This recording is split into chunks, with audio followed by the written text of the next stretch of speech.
नित्यं मोक्षमूलं गुरु कृपा। बोलो सतगुरु भगवान की जय हो। भारत के ऋषि मुनियों की जय हो। आज का जो जीवन चरित्र है संतों का, विश्वामित्र जी का, महर्षि विश्वामित्र भारत के ये आदर्श ऋषि मुनि है, जिन्हों के जीवन की शिक्षा से हमारा जीवन भी पवित्र हो सकता है।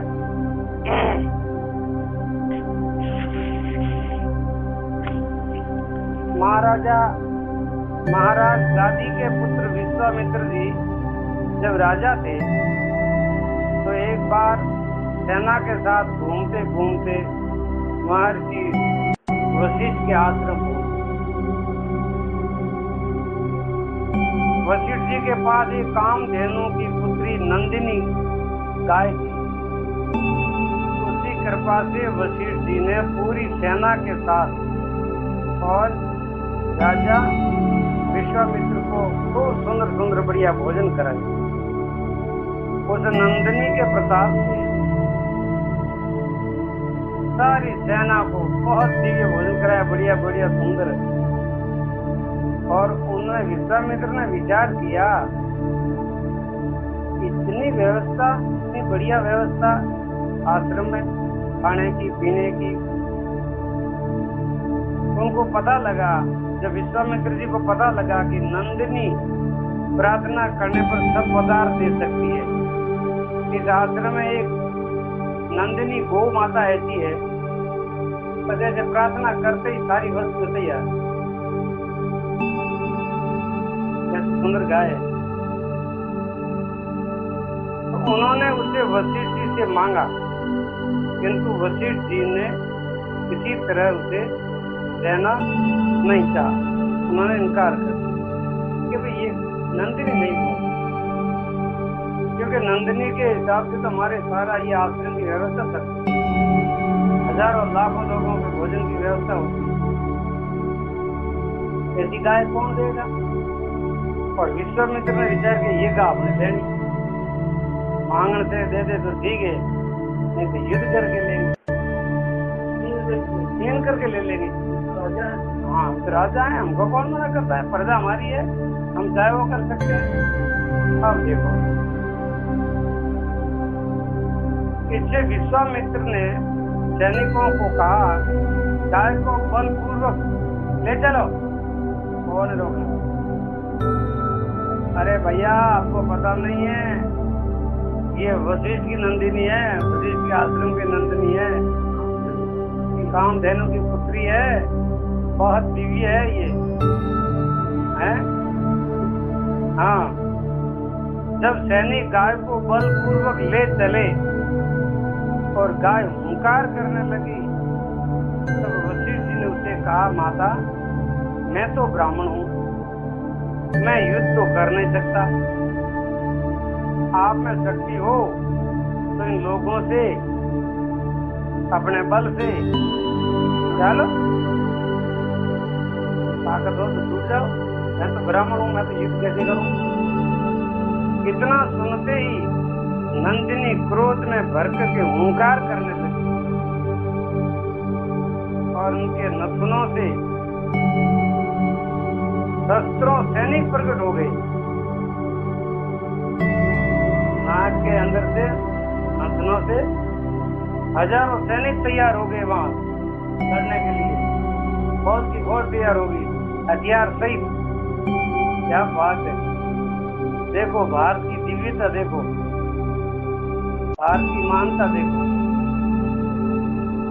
बहुत सैनिक प्रकट हो गए और उन्होंने विश्वामित्र की सारी सेना को मार भगाया, हटिया साफ कर दिया। वो तो सेना भी दिव्य थी। विश्वामित्र जी ने समझ लिया कि वशिष्ठ को साधारण बल से नहीं जीता जा सकता, इसलिए वे तपस्या करने के लिए चले गए। अब हमारे को कोई अलौकिक शक्ति पैदा करनी पड़ेगी। अध्यात्म शक्ति के बिना ये वशिष्ठ किसी के वश में आने वाला नहीं है। वशिष्ठ के पास अध्यात्म दिव्य शक्तियां हैं, ब्रह्म बल है। तपस्या करके उन्होंने शंकर जी को प्रसन्न किया, भगवान शिव की तपस्या की और भगवान शिव प्रसन्न हुए। शंकर जी ने उन्हें बहुत से दिव्य अस्त्र शस्त्र भी दिए। उन अस्त्र शस्त्रों को लेकर के वे फिर वशिष्ठ जी से युद्ध करने के लिए आए, किंतु वशिष्ठ जी के ब्रह्म तेज से टकरा करके सारे अस्त्र शस्त्र नष्ट हो जाते थे। सब फैल, ब्रह्म बल के आगे सारे हथियार फैल, किसी की कोई ताकत नहीं है। इससे विश्वामित्र ने समझा कि क्षत्रिय से ब्राह्मण बल श्रेष्ठ है। अब तपस्या करके उन्होंने ब्राह्मण बनने का निश्चय कर लिया। अब मैं हूं तो क्षत्रिय, लेकिन अब तपस्या करके मैं ब्राह्मण बनूंगा और ब्रह्म बल को प्राप्त करूंगा, क्योंकि मैंने देख लिया इस दुनिया में ब्रह्म बल सबसे बड़ा है। क्षत्रिय का बल उससे आगे फैल होता है। हाँ, देख अपने बल को धिकार देने लगा और मैं अधिक कठोर तपस्या करूंगा, जिससे मैं भी ब्रह्म बल को प्राप्त कर लूंगा, ब्राह्मण जाऊंगा, ब्रह्म तत्व को प्राप्त कर लूंगा। विश्वामित्र की तपस्या कई बार नष्ट हुई। एक बार उसे मेनका अप्सरा ने नष्ट कर दिया था। मेनका नाम की अप्सरा आई थी, तो विश्वामित्र का तप भंग कर दिया। हाँ, फिर उसे तो दारी बचा दिया, संतान ही पैदा कर दी। दूसरी बार राजा त्रिशंकु जो वशिष्ठ के शिष्य थे, उन्होंने भी उनकी विश्वामित्र की तपस्या में बाधा डाल दी। विश्वामित्र जी के पास आकर के शरीर स्वर्ग भेजने की प्रार्थना करने लगे। वशिष्ठ जी ने उन्हें निराश कर दिया था। विश्वामित्र ने अपने तपोबल से उन्हें स्वर्ग भेज दिया, तो भेज दिया, लेकिन तपोबल नष्ट हो गया। अब वो स्वर्ग में क्यों भेजा? वशिष्ठ के विरोध में, क्योंकि वशिष्ठ का शिष्य है और वशिष्ठ ने इनकार कर दिया कि तुम अभी तक बराबर स्वर्ग के अधिकारी नहीं है। विश्वामित्र ने कहा, मैं भेज देता हूँ स्वर्ग में, कौन रोकने वाला है? कौन कहता तुम अधिकारी नहीं है? शरीर स्वर्ग में भेज दूंगा मैं तेरे को। किंतु देवताओं ने वहां से नीचे गिरा दिया। उन्होंने भेजा तो देवताओं ने उनको वापस नीचे गिरा दिया कि तुम भाई स्वर्ग के अंदर आने लायक नहीं है। इस शरीर से नहीं आ सकता है, शरीर छोड़ करके पुण्य बल से आ सकता है, तो शरीर नहीं आ सकता। देवता ने इनकार कर दिया, उनको वापस गिरा दिया। त्रिशंकु के पुकार करने पर विश्वामित्र जी ने उन्हें आकाश में स्थिर कर दिया और ये सब करने में उनका तपोबल खर्च हो गया। उन्होंने के अब उस स्वर्ग में अगर आने नहीं देंगे तो इसमें उनको ठहरा दिया, यहाँ तेरे लिए मैं स्वर्ग बना देता हूँ। अलग से संकल्प बल से पूरा स्वर्ग बना दिया और उस स्वर्ग के अंदर उनको प्रवेश करवा दिया। अब कौन रोकने वाला है? कर तो दिया, लेकिन तपस्या का बल समाप्त हो गया। तपस्या का बल भी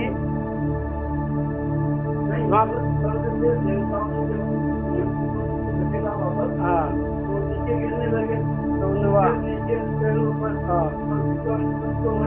वही रोक दिया।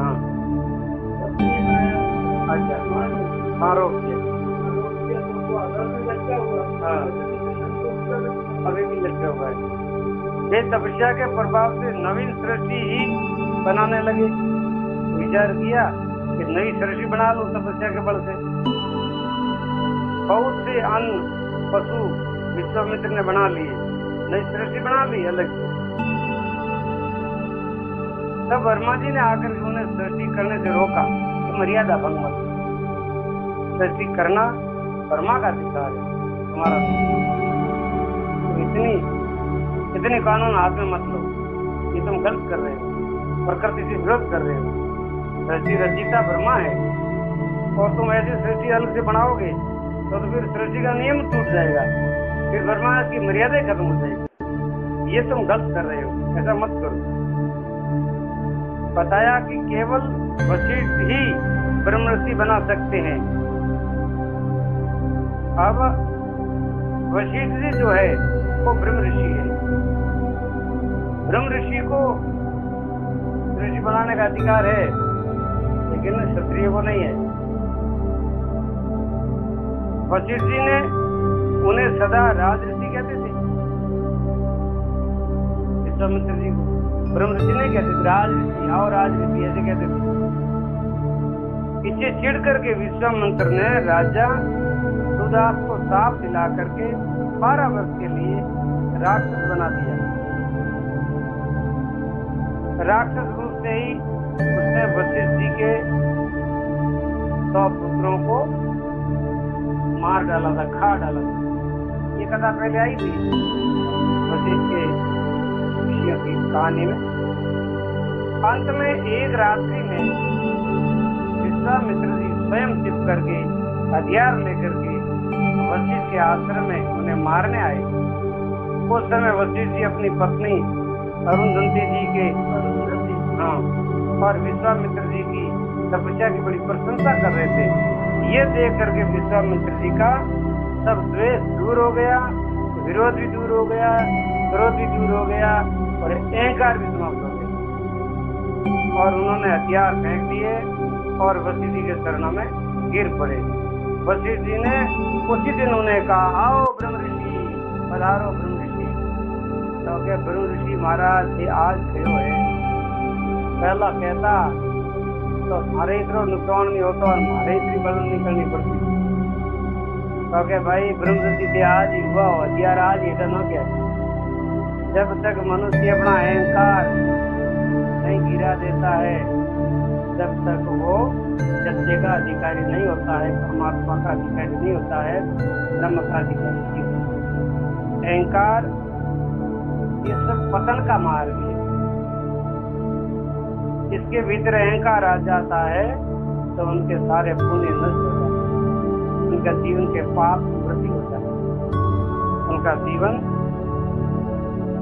धीरे धीरे परिणाम में नरक का अधिकारी बन जाता है।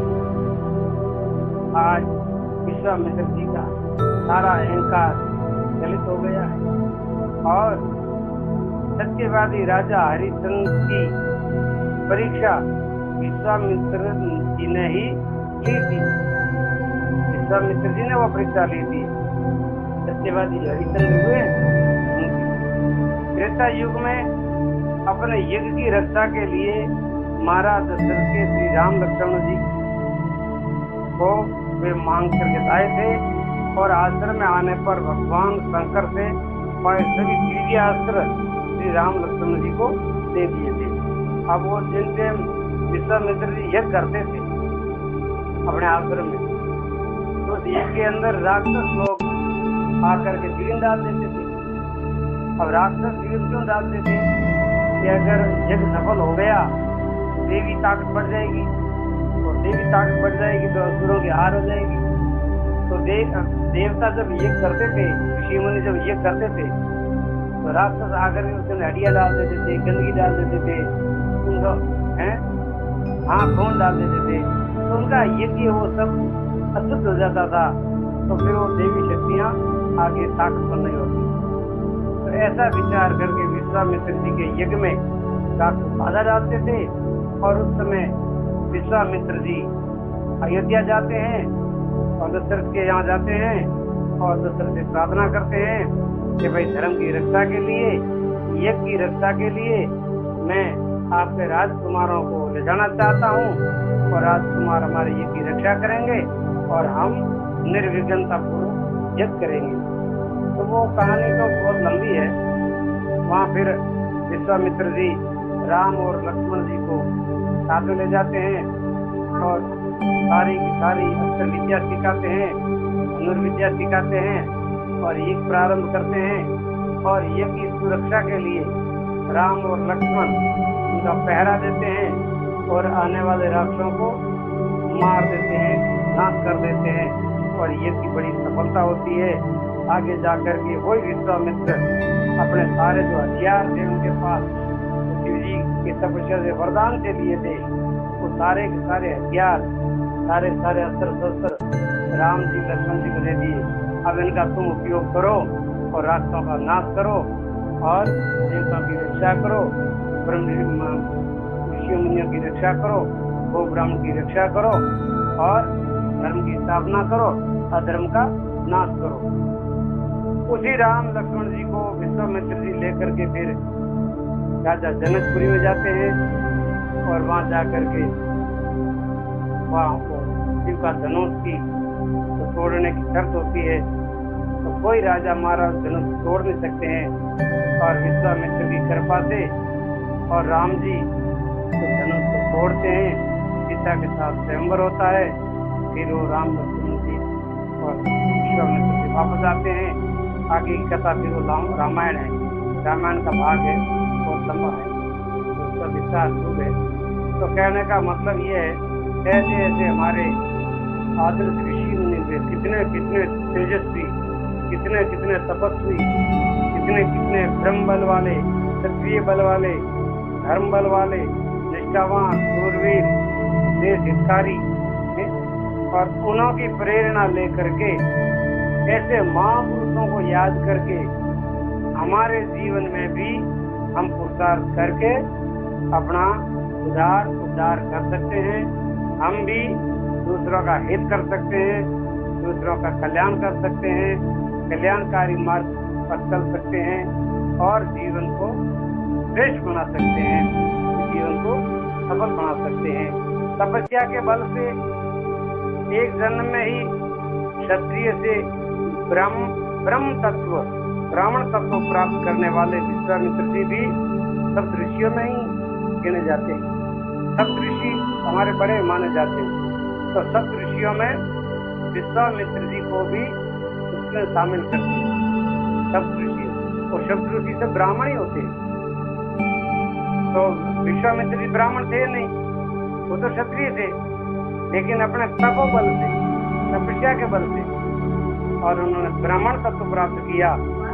तो सप्त ऋषियों की श्रेणी में उनको भी अधिकार दिया गया और श्री राम के साकेत जाने के बाद सप्त ऋषि मंडल में स्थित हो गए और वो सदा के लिए अब सप्त ऋषियों के साथ में शोभायमान हो रहे हैं, चमक रहे हैं और दुनिया को प्रेरणा दे रहे हैं।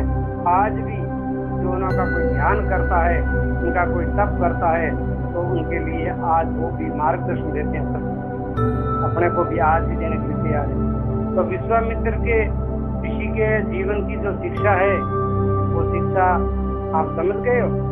बल का सब अभिमान असत है, अस्त्र शस्त्र का ज्ञान असत है, पशु बल है ये बल ही सारा, पशु बल से जीता भी है वो हारा। निशा वैर द्रोह ही देगी, सारी क्षमा शांति हर लेगी। युद्ध युद्ध का बीज बनेगा, बार बार जग समर ठनेगा। यद्यपि तप का बल है भारी, तप से हुई सृष्टि ये सारी। तपस्या के बल से ब्रह्मा सृष्टि रचते हैं, तपस्या के बल से विष्णु सृष्टि का पालन पोषण करते हैं, तपस्या के बल से शिव संहार करते हैं और भगवान को भक्तों को वरदान देते हैं। लेकिन ये तप भी है व्यर्थ यदि वो स्वार्थ द्वेष के अर्थ। जहाँ द्वेष है अथवा स्वार्थ, जहाँ न सम्मुख है न परमार्थ, वहाँ तपस्या भी विमोह है, उसे बढ़ता तृप और द्रोह है। सच्ची विजय क्षमा है देती, द्वेष हृदय का वो सब हर लेती। वह विजयी जो क्रोध रहित है, तो वह विजयी जो क्षमा सहित है। जिनके भीतर क्षमा है, जिनके भीतर सरलता है, नम्रता है, सुजनता है, दया है, करुणा है, प्रेम है, परोपकार है, शांति है, ऐसे जिसके अंदर सद्गुण है, वो मनुष्य महान है, उनका जीवन महान है, उनका जीवन श्रेष्ठ है, उनका जिनका जीना श्रेष्ठ है उनका मरना ही श्रेष्ठ है। आज की विश्वामित्र की ऋषि के जीवन की ये शिक्षा हमने छोटे रूप में संक्षेप में सुनी है। इनको जीवन में अपनाएंगे, ऋषि मुनियों को याद करते रहेंगे, ऋषि मुनियों का जीवन चरित्र पढ़ते रहेंगे, उनकी तपस्या का बल, उनकी ब्रह्मनिष्ठा का बल हम हमारे जीवन में धारण करते रहेंगे तो हमारा जीवन भी सफल हो जाएगा। इसी कहानी के साथ, इसी शिक्षा के साथ कहानी को विश्राम